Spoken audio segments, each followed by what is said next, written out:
Is it racist for white people to shoot black zombies? Of course it is. It's 2021, where everything is considered a hate crime, where terrorists are religious scholars and violent mobs are just mostly peaceful protesters. But life wasn't always like this. Remember back in 2004, when nobody gave a damn that Leon was slaughtering Mexicans at the border? Well, all that changed in 2007 when Capcom dropped the first trailer for Resident Evil 5, reigniting discussions of racism all over the world. I guess some minorities are just more important than others. Luckily for us, this game didn't get canceled, and as a result, it brought about movements that led to some real change. Thanks, Capcom. So for today's challenge, Mr. T-Virus and I are going to prove just how anti-racist we are. Shit! Get them guns out of my damn face. Because Mr. T-Virus doesn't like being accused of appropriating black culture, and he doesn't appreciate people saying his accent is fake or offensive. First off, the T-Virus originated in Africa. Second, Mr. T-Virus is a tyrant. Who knows what ethnicity he even is? If he wants to identify as a black man creature, who are you to say that he can't? With that being said, we do not condone racism in any form, so in honor of Black History Month, we're going to be playing through Resident Evil 5 without committing a single hate crime. We will be giving the African American Africans preferential treatment, meaning we will not be routing anyone darker than this guy.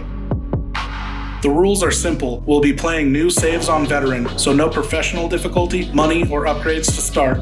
In the event that we get overwhelmed, we will take Joe Biden's advice and corn pop them in the leg. So instead of anybody coming at you, the first thing you do is shoot to kill, you shoot them in the leg. If for any reason we do not succeed in our attempt to advance racial equity, if a mostly peaceful protester must be put down, my partner Sheva will take one for the team, with some black-on-black violence, but only as a last resort.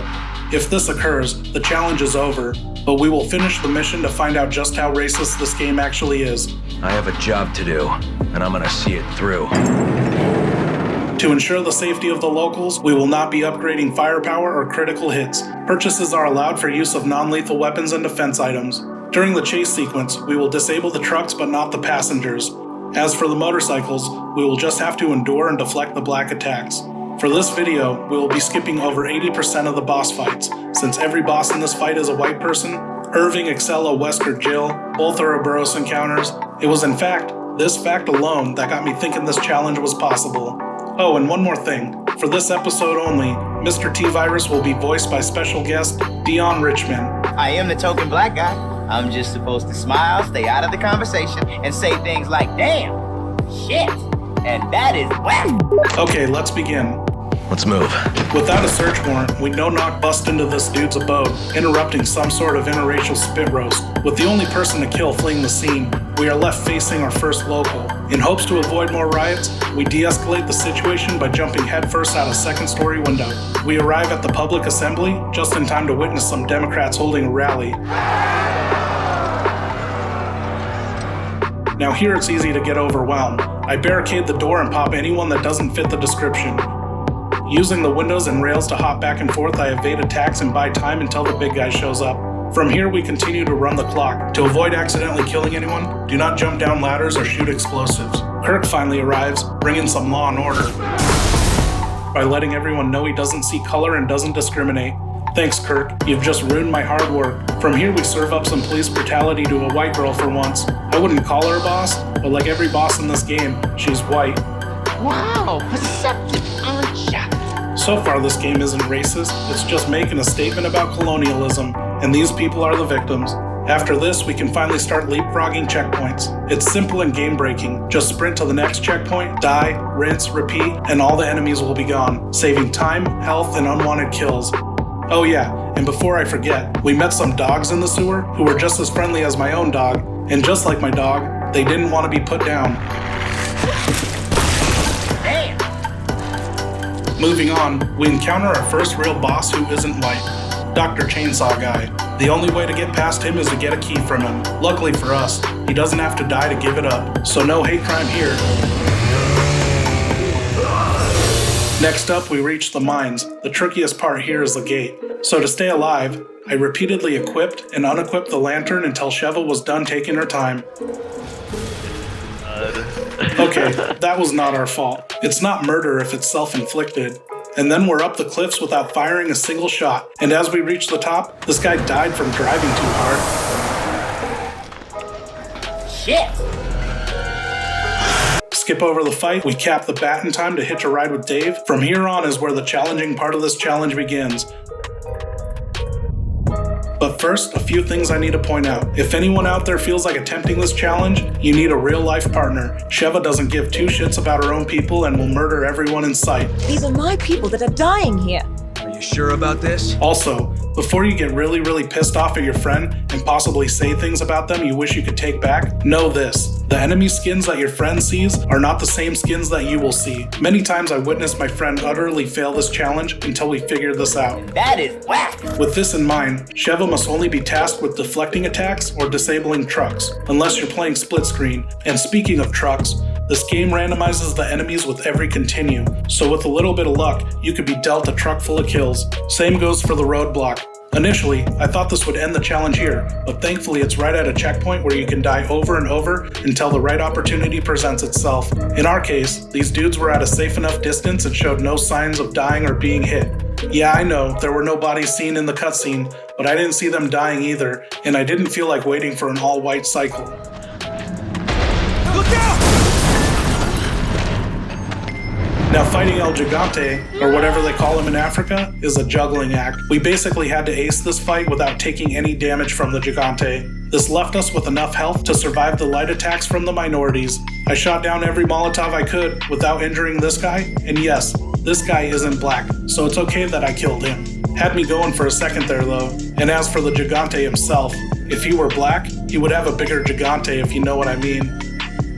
And then we're off in the airboat, until we're trapped by this Majini holding up this gate. Normally you'd just kill this guy and move on, but we needed to find an alternative way, because stun grenades and limb shots weren't cutting it. It was at this point I was about to throw in the towel. Damn. When I discovered from a fellow YouTuber named Dainty Ravioli, if you just wait long enough, the guy will get bored and eventually give up. With the mission back on, we made our way to the oil field. A second ago, you were ready to cut and run. Is that a black screen?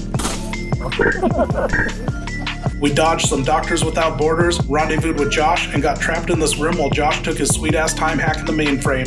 I kneecapped and stopped everyone I could, checking their privilege until we took the fight upstairs. Also, I love the fact that this guy took the elevator to get to us.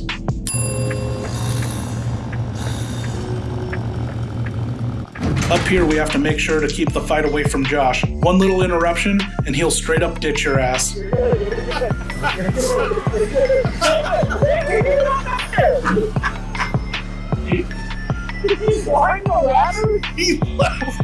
Why did you not retreat?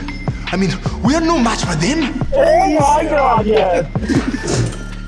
I was doing expert item grabbing. So we ditched Josh in return, defeat the greatest Resident Evil villain since Steve. All your answers away to head, Chris. In that cave. He points us to the Temple of Doom, which ends up being more like the Temple of Dumb. Every time we grab a piece, one person stays behind and hits this, we get a checkpoint. Checkpoint! Yes! Come on! Checkpoint. Okay, I'm going to the thing. Did you get a checkpoint? Yeah, I got it. Oh, cool. With the checkpoint system being so broken here, we bypass everything without incident. This is so much easier than how we used to play it. Next, we took a break to look for some liquor genitals.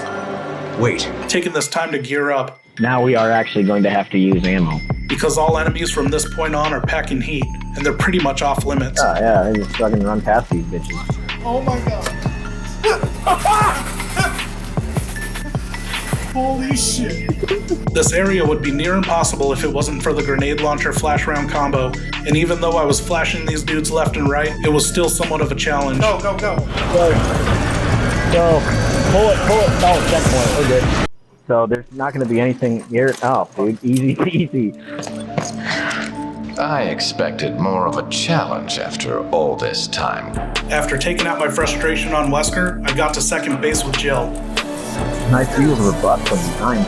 And I gotta say, I don't blame Chris for leaving her to be with Sheva. Just look at what Wesker did to that cleave.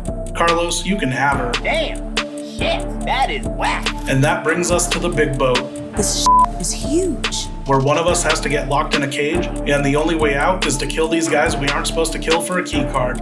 Now, I know I had my doubts about completing this challenge before, But this time, I really doubted it. There is nothing around for these guys to accidentally kill themselves with, no distance to run or time to waste until they vanish. This time, I almost gave up.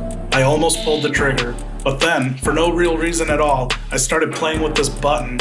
Not to crush them, because that would be murder. I started pushing it because we were out of options. I was hoping something would happen, like a glitch or something, and wouldn't you know it, that's exactly what happened. My guess is, with no real way for the enemy to reach either of us, the enemies just started disappearing, leaving behind items and spawning new enemies with real grenades to kill themselves with. Now, I've never heard of anyone using this button technique, and as far as I know, this is a Mr. T-Virus original discovery. Hopefully this discovery can help others with their kill limit challenges. So with help from some friendly fire, we were able to get that keycard, only to be stopped by another keycard, this time by a card-carrying Mini Majini. How could I forget about these guys? I guess, in the back of my mind, I was hoping there would be some sort of white skin variant or something we could cycle to, but no, these guys only come in the darkest of darks. All hope seemed lost. Again. This guy can't accidentally shoot the explosives, his grenades have no effect on him. It is possible for him to set off the explosives when he uses a grenade, but there aren't many of them around, and every time he did, it didn't faze him. Wait up the fucking thing, you don't walk! Did that not hurt him? It didn't do anything. So after many attempts to find his weakness, we finally got our first break. He ignited these gas cans and walked right into the fire, like the big dumb idiot he is.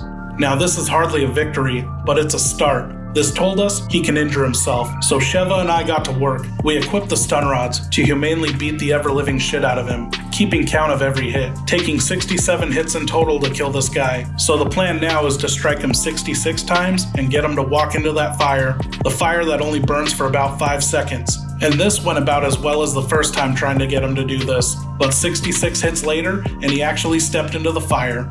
But to our disappointment, he was still standing. Refusing to give up, I quickly ran back to the only explosive canister to ever stun him. Sorry, I forgot to mention this. Let's rewind about an hour earlier. In the beginning of the fight, this happened. He gets stunned from a blast at a range that he shouldn't have been hit from. At first, I thought this was just a glitch, something I couldn't recreate. Mini Majini had set off explosives at his own feet before, and nothing happened. So how did he take damage at this distance? With just one hit away from death, I remembered I was also affected in that blast. So as a last-ditch effort, with no recovery items or options left, I put myself in between him and the blast, hoping the damage I take would amplify the blast radius and I'd somehow survive in the process. Save me! Save me! Oh shit! Holy shit! Oh my god! Holy shit. We had done it. Mini Majini was dead by his own hands and his keycard was ours. Sheva saved me just in time to get the checkpoint and carry on. So, you made it this far.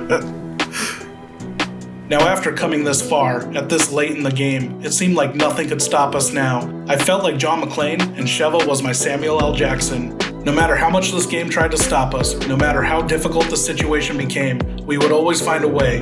This feeling was short-lived though. The next hangar has 2 card-carrying Mini Majinis and no explosives. And with that, we quickly gave up. Sheva's mom said it was his bedtime, so in a final act of self-defense, Sheva killed these 2 with an RPG, and we would have killed Wesker, but I accidentally let Sheva die. Don't let your partner die again, Chris. That fucking face. His shades are staying on. And that hair is perfectly slicked back. Did you not do it? I pulled it. So in total, excluding Sheva's death, the minimum number of African-American Africans you have to rout in this game is 3. Yeah, 3. I forgot to mention, there's a card-carrying soldier just before the Excella fight. Anyway, thank you all for watching this challenge. Shout out to my friends Kyle and Tyler for almost helping me complete this challenge. If you'd like to see further proof of this attempt, I'll be uploading a separate video with just the gameplay portions. My next video is all about Chris Redfield, just in time for Resident Evil 8. You don't want to miss it. It'll have you questioning everything you think you know about Resident Evil. Shit!